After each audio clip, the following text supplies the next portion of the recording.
I'm sharing something with you guys. This is slightly different from the videos that I usually put on here. But I decided to take a look at the gun violence in the current city that I live in, Columbus, Georgia. The residents here will agree that it has just gotten out of hand, but we may slightly disagree on why it has gotten out of hand like this. Since 2017, 44 deaths by gun violence. Between 2018, 2019, 44 deaths. 2020, 46 deaths. So basically, Columbus is averaging a 40-plus killings yearly. It's sad to say that they're calling Columbus Kill-lumbus. And I've lived here long enough to see the city actually change, and it's sad. Jasmine Treese, 30 years old, and Kiara Williams, 28 years old, they lost their lives at a Family Dollar. And the ex-boyfriend of Kiara, 25-year-old Cortez Thomas, he was the young man behind both those deaths. I had the pleasure of personally knowing Kiara, and she was just basically trying to end this relationship with this young man. There are so many stories here in Columbus similar to that. Young men who can't control their emotions, and this is how they take their anger out. Murder. Many more stories of parents losing their loved ones, their children, due to gun violence. And it's sad. On February 17th at 10:11 p.m., I'm home in bed, or at least in my house. The next day, the headlines would read, 9 children shot at a Georgia gas station. These children were all under 18 years old, the youngest a 5-year-old child. I'm thinking, why the hell is a 5-year-old outside, let alone at a gas station? Around 10 p.m. on that Friday night, the Columbus Police Department responded to multiple gunshot victims amid a very large group. Apparently, an altercation at a nearby apartment complex. There was a party there. It had spilled out over into that Shell gas station on Warm Springs Road. When the police got there, they were able to talk to some eyewitnesses. Some were cooperative, some were not. Luckily, the children that were there, 17, 15, 14, 13, 12, and 5, their injuries were not life-threatening. So for that altercation, no one passed away. Can you imagine? It could have been 9 deaths, but they were non-threatening. And for a few days, it was just, what happened? Is anybody going to get arrested? What happened? A 15-year-old juvenile was arrested.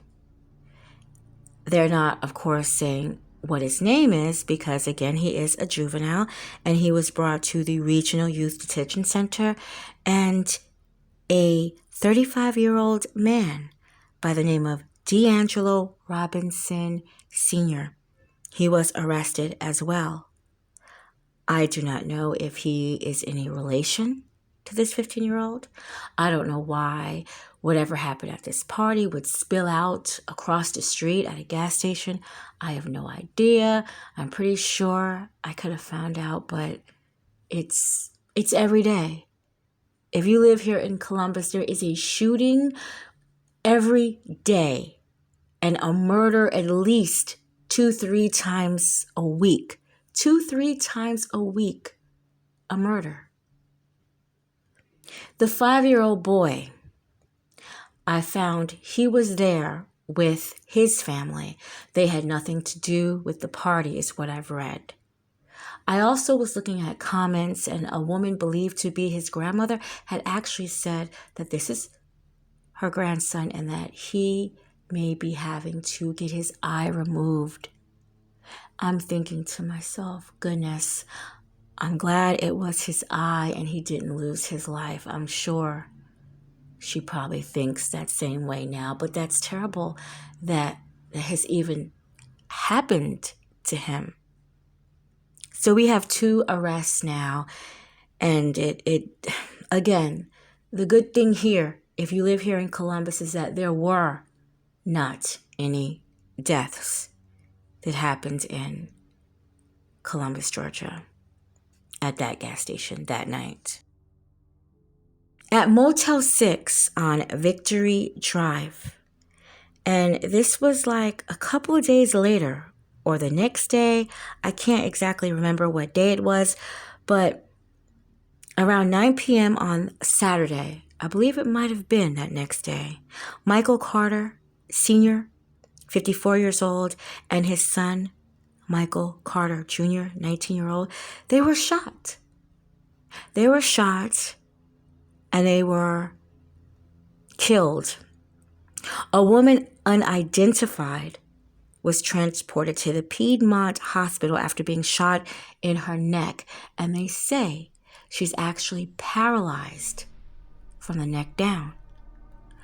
That person, I believe, is his wife that was paralyzed from the neck down, but she's still here, and I'm sure she is grieving for her husband and her child.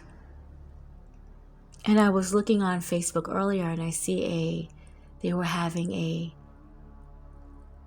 funeral service about Senior and Junior. And I mean, this is terrible. I don't know if anybody, because in the articles I read thus far, they're saying that there have been no suspects apprehended yet. I hope so, and I have no idea even why that has even happened. They also say that there was a 4-year-old boy there too that was transferred to Eagleson Children's Hospital in Atlanta, and that he requires surgery. And this is the Motel 6 right here on Victory Drive. The saddest thing is another man, 36 years old, Jeffrey Randez Smith. He was found shot in the head after he was riding his bike. He was found in a ditch. I don't think any suspects have been arrested in that tragic case as well.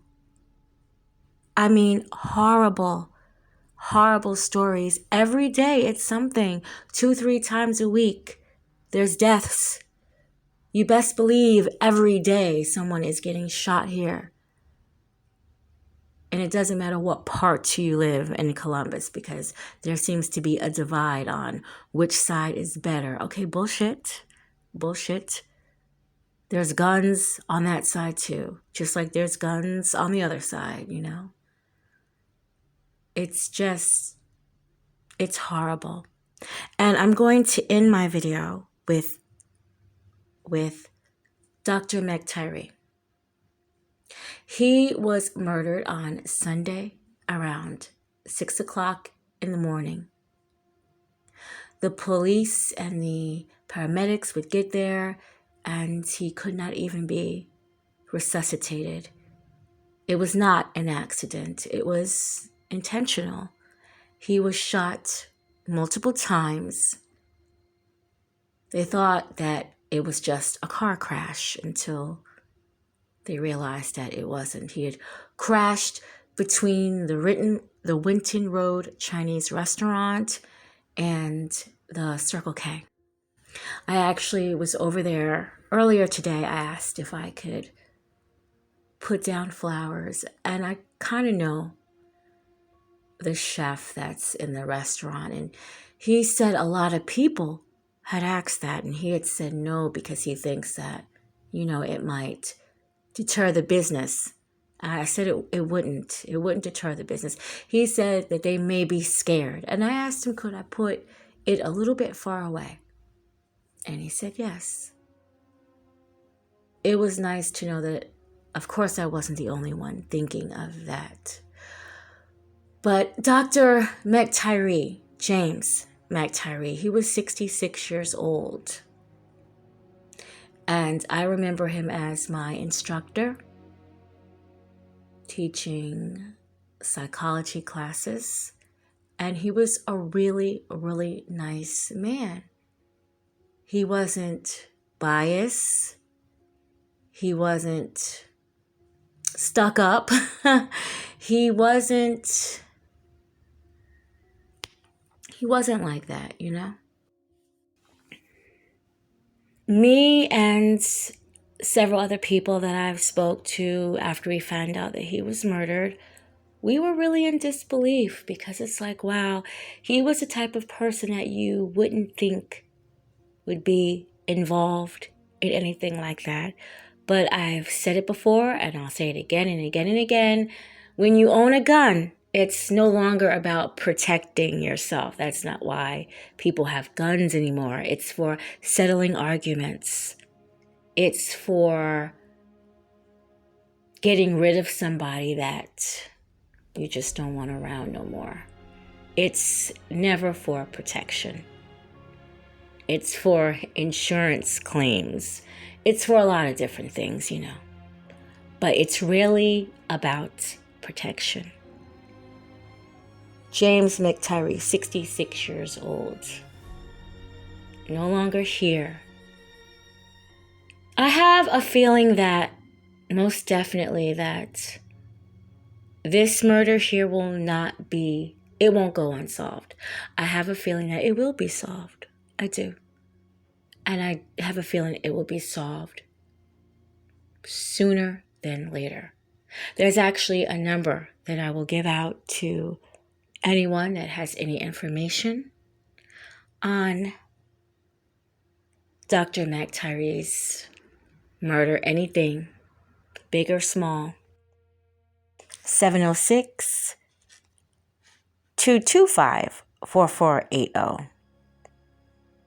Sergeant Kelly Phillips, 706-225-4480. That is the number to call if you have any information on what happened to Dr. Mctyre. And again, this is just something that I had to just get off my chest. It's unlike any of my videos that I normally do. And I will do a second one. I want to bring the faces of everyone that passed last year right here in Columbus. I read everyone's story, so I just thought I just want to bring the faces of those people. Until then, you guys, be safe and take care of yourself.